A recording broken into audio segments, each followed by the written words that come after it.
ও বান্দা, তুমি কি চিন্তা করেছো? ও দুনিয়ার মানুষ, আজকে বান্দা আল্লাহ তাআলা রব্বুল আলামিন তোমারে দুনিয়ায় হায়াত দিল। এই হায়াত পাওয়ার পর দুনিয়ায় বসবাস করতেছো, থাকতেছো, এরপরে আল্লাহর দেওয়া রিজিক খাইতেছো। ওই আল্লাহর দেওয়া রিজিক, আল্লাহর দেওয়া পানি, আল্লাহর দেওয়া বাতাস, আল্লাহর জমিনে বসবাস করতেছো রে ভাই। এরপরেও যদি ওই আল্লাহর নাফরমানি করো, ওই আল্লাহর ইবাদত তুমি না করো, তাহলে কি মনে করেছো তোমাকে আমার আল্লাহ বেহুদা ছেড়ে দিবে? না না, আমার আল্লাহ কিন্তু বেহুদা ছাড়বে না, বরং বান্দা তোমার জন্য আযাব আর গজবের স্থান আল্লাহ নির্ধারণ করেছে। আল্লাহ বলেন, ফারিকুম ফিল জান্নাহ ওয়া ফারিকুম ফিস সাঈর।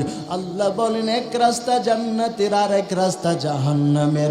বান্দা নেক আমল করলে জান্নাত পাইবা, গুনার কাজ করলে জাহান্নামে যাইবা। ওই আল্লাহর বানানো জান্নাত যদি তুমি পেতে চাও, আল্লাহ বলেন, ইন্নাল্লাযীনা আমানু ওয়া আমিলুস সালিহাত কানাত লাহুম জান্নাতুল ফিরদাউসি নুজুলা।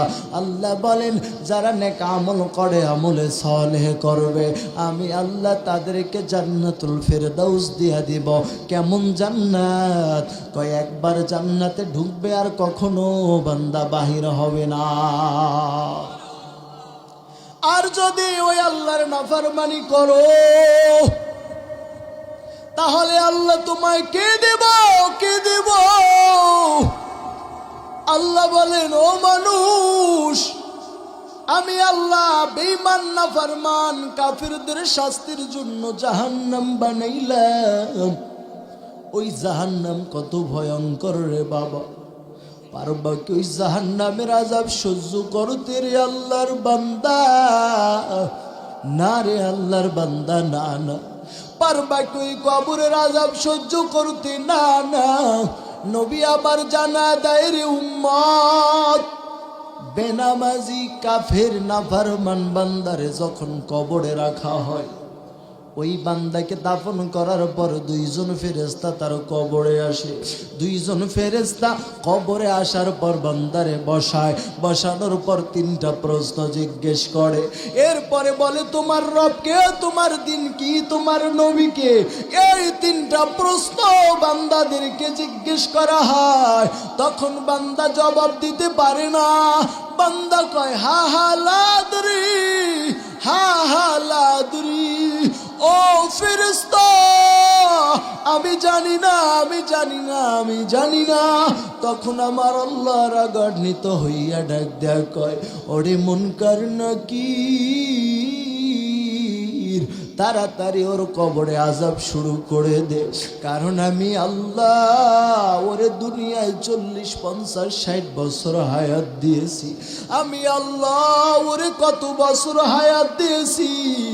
এই হায়াত পাওয়ার পরেও বান্দা আমি আল্লাহর ইবাদত করি নাই, বান্দা আমি আল্লাহর নাফরমানি করেছে, আমি আল্লাহর কুদরতি কদমে সেজদা দেয় নাই, আমার পরিচয় পায় নাই, নবীদের পরিচয় নাই নাই, দ্বীনের পরিচয় নাই নাই। ওরে আজকে কোনো সার হবে না, আজকে তারে কোনো সার দেওয়া হবে না, কোনো সার হবে না।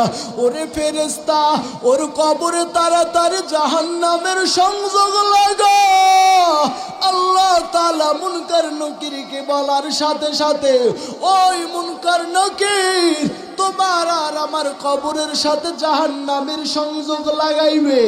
ওই জাহান্নামের সংযোগ লাগানোর পর জাহান্নাম থেকে আযাব আসবে, আযাব আযাব আযাব।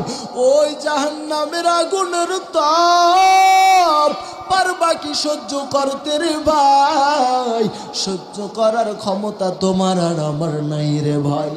এরপরেও আমার আল্লাহ তাআলা খুশি হবেন না, আমার আল্লাহর রাগ কমবে না। আমার আল্লাহ মাটির বলবে, রে কবর,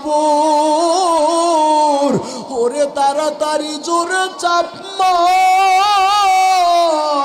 ওর কবরে তাড়াতাড়ি দুই সাইডের মাটি তাড়াতাড়ি চাপ দে, কারণ এই নাফরমান রে আর শাস্তি ছাড়া রাখবো না। এই ওই নাফরমান রে শাস্তি না দিলে হবে না। আল্লাহর আদেশ